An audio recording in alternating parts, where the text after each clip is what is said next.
अभिनेता राहुल सोलापूरकर यांनी डॉक्टर बाबासाहेब आंबेडकरांवर केलेल्या वक्तव्यावरून वाद निर्माण झालाय।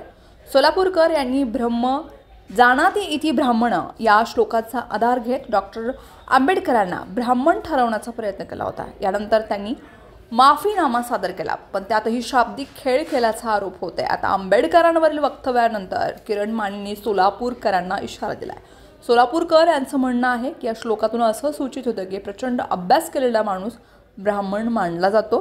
खूप शिक्षण घेऊन उच्च विद्या विभूषित झालं म्हणून आंबेडकर ब्राह्मण ठरतात। यावर टीका करताना किरण माने म्हणतात, स्कंद पुराणातील या श्लोकात पुढे म्हटलं आहे की जन्मना जायते शूद्र, वेदपाठात भवेत विप्रहा। याचा अर्थ जन्मना सगळे शूद्र असतात, वेदांचा अभ्यास करणारा ब्राह्मण ठरतो। त्या काळी वेदांचा अभ्यास करायची परवानगी फक्त जन्माने ब्राह्मण असणाऱ्यांचीच होती। इतर कुठल्याही जातीच्या माणसाला वेदांना स्पर्श करण्याचीही मुभा नव्हती।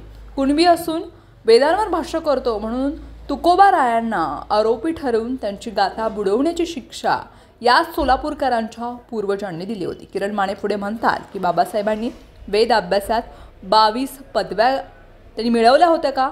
नाही। बाबासाहेबांनी ज्या विषयामध्ये प्रावीण्य मिळवलं ते विषय वेदांमध्ये आहेत का? संबंधच नाही। मग त्यांच्या विद्येचा त्या श्लोकांशी संबंध काय? या सोलापूरकरांच्या अजब ज्ञानाने उद्या आईन्स्टाईन सुद्धा ब्राह्मण ठरेल। सोलापूरकर यांनी माफीनाम्यावेळी आणखीन एक दावा केला की बाजीराव पेशवे जन्माने ब्राह्मण असले तरी तलवार हाती घेतली म्हणून क्षत्रिय ठरतात। यावर किरण माने म्हणतात, हे सिद्ध करताना मात्र कुठल्याही श्लोकाचा दाखला देत नाही तो। असंच जाता जाता हवेत तीर सोडतो। असल्या अर्धवट बाणगुळांना कोण बोलवतो व्याख्यानांना? हा भुरटा माणूस भांडारकर इन्स्टिट्यूटमध्ये विश्वस्त होता। कुणी विश्वस्त केलं याला?